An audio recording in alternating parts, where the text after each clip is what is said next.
In this video, I'm going to show you how to fix Samsung TV apps that keep closing unexpectedly.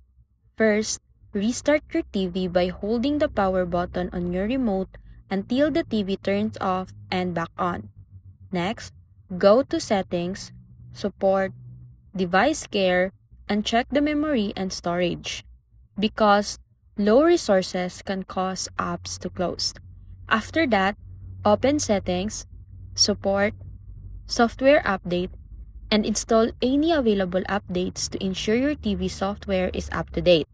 If the problem continues, try deleting the problematic app and reinstalling it from the App Store.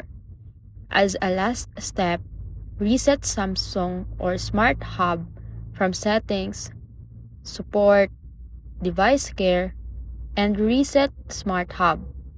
Then, sign in again. So that's it.